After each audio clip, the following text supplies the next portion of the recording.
अभी एक फैशन हो गया है, आम्बेडकर आम्बेडकर आम्बेडकर आम्बेडकर आम्बेडकर आम्बेडकर। इतना नाम अगर भगवान का लेते तो 7 जन्मों तक स्वर्ग मिल जाता। Union home minister Amit Shah ने जिस तरह से भीमराव अंबेडकर के बारे में कहा, उससे पूरे देश का सियासी माहौल गर्म है, अब भी गर्म है। लेकिन हैरत की बात है कि नीतीश कुमार, बिहार के चीफ मिनिस्टर, अब भी खामोश हैं।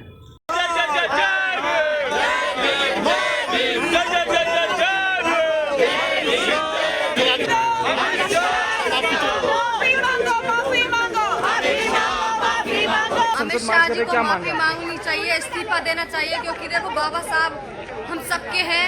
उन्होंने बाबा साहब की वजह से उन्होंने शपथ ली थी और शपथ के अनुसार वो आज सदन में बैठे हुए। हमारे बाबा साहब का अपमान क्या है, हमारे भगवान का अपमान क्या है, तो उनको इस्तीफा देना चाहिए।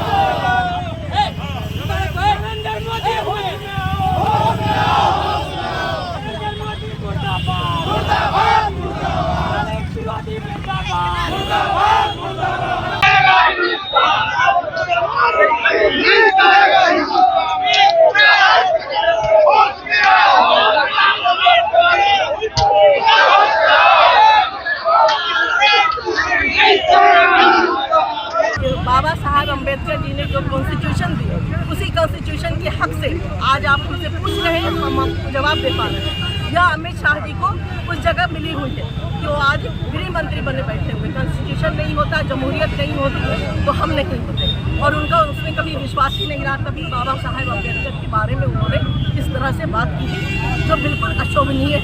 हम लोग इसको बर्दाश्त नहीं करेंगे। तमाम विपक्षी दलों का मानना है कि जिस तरह से अमित शाह ने अंबेडकर के बारे में कहा है, उससे अंबेडकर की तौहीन हुई है, अपमान हुआ है। इसलिए न सिर्फ अमित शाह को देश से माफ़ी मांगनी चाहिए, बल्कि अपने पद से इस्तीफ़ा भी दे देना चाहिए। लेकिन नीतीश कुमार फिर भी चुप हैं। उस बयान को कितनों ही लोग छुपाने की कोशिश करें, मैं सदन के अंदर मौजूद था जब वो बयान दिया गया। उसके आगे क्या बोला गया, पीछे क्या बोला गया, छोड़िए। उन्होंने कहा बड़ा अम्बेडकर अम्बेडकर अम्बेडकर करते हो कितनी बार। अगर इतना भगवान का नाम लिया होता तो 7 जन्मों तक स्वर्ग। शायद उनको पहचान नहीं है अमित शाह जी को, क्योंकि वैसे भी उनके अंदर बहुजनवादी सोच संघ और बीजेपी में है ही नहीं। संविधान की धारा की सोच नहीं है। अंबेडकर तो धरती पे स्वर्ग बना रहे हैं भाई। इस धरती पे स्वर्ग बनेगा, हम नरक स्वर्ग नहीं जानते हैं। इस धरती पर स्वर्ग बनना है, यही अंबेडकर की सोच थी, यही इसी के लिए बाबा साहब ने पूरी जिंदगी दी थी। लेकिन अमित शाह जी, आपको माफी मांगनी होगी सदन से और देश से, क्योंकि बाबा साहब का अपमान नहीं सहेगा हिंदुस्तान। ये लोग दलित विरोधी लोग हैं, हालांकि हमेशा से बाबा साहब अम्बेडकर के संविधान विरोधी लोग रहे हैं ये लोग, और इनके मन में क्या है बाबा साहब के प्रति, ये सबको सामने आ चुका है। जिस 17 सेकंड में जो उनका हाव भाव, बॉडी लैंग्वेज, भाषा जो रही, इसकी कितनी भी निंदा की जाए अमित शाह जी की, वो कम है। उनको माफी मांगना चाहिए। बाबा साहब अम्बेडकर हम लोग के फैशन भी है, पैशन भी है, इंस्पिरेशन भी है और मोटिवेशन भी है। किसी भी कीमत पे उनका अपमान हम लोग सहने वाले नहीं। इन लोगों को न तो संविधान में विश्वास है, न जनतंत्र में विश्वास है, और ये लोग कुछ भी कर लें, देश के संविधान से खिलवाड़ नहीं कर सकते। जब तक हम सभी कांग्रेसी और इंडिया गठबंधन दलों के लोग मौजूद हैं, तब तक इस देश के संविधान को न तो ये बदल सकते हैं, न छेड़छाड़ कर सकते हैं। पूरा देश का लोग सुना है। राज्यसभा में जब वो अपना भाषण कर रहे थे, तो ये उनका अपमान है, देश के लोगों का अपमान है। और केवल पटना में ही नहीं, बल्कि पूरे देश में आग लगी हुई है कि अमित शाह को इस्तीफा देना चाहिए और देश की जनता से माफी मांग। देश आंदोलित है, समाज आंदोलित है।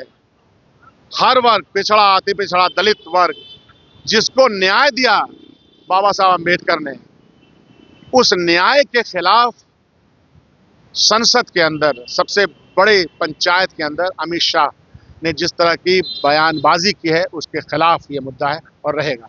बिल्कुल भीमराव अम्बेडकर जी के बारे में जिस तरह आदरणीय अमित शाह जी ने कहा है और जिस तरह से आप कह रहे हैं कि कांग्रेस पार्टी को भगवान का नाम अगर इतना बार लिए होते तो 7 बार स्वर्ग जाते।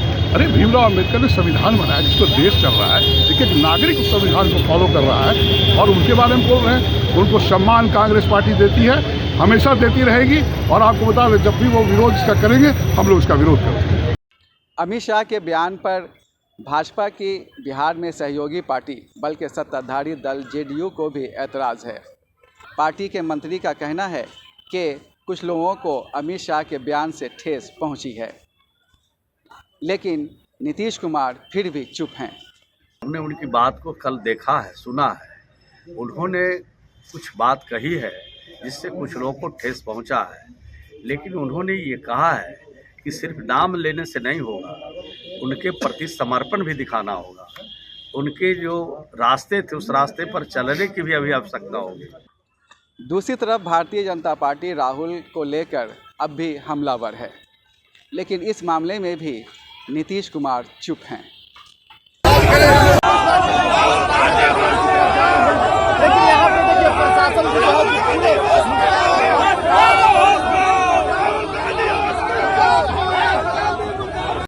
संसद में घटना घटी है बहुत ही दुर्भाग्यपूर्ण है। प्रतिपक्ष के नेता राहुल गांधी जी कुछ ज्यादा ही बेचैन हो गए हैं।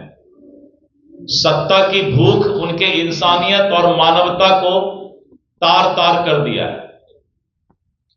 सत्ता में आने के लिए कुछ लोग इतनी बेचैनी पूरे देश दुनिया के सामने दिखा रहे हैं कि देश विरोधी ताकतों से भी हाथ मिलाने का काम करते हैं और संसद के अंदर एक बुजुर्ग सांसद को भी धक्का देने का काम करते हैं।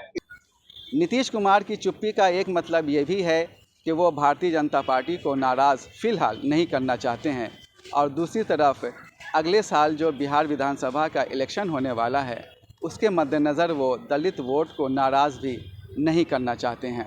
यही वजह है कि वो इन दिनों बाहर किसी कार्यक्रम में शामिल नहीं हो रहे हैं। उन्होंने ना तो बिहार बिजनेस कनेक्ट में शिरकत की और ना ही उन्होंने राजगीर के एक समारोह में हिस्सा लिया।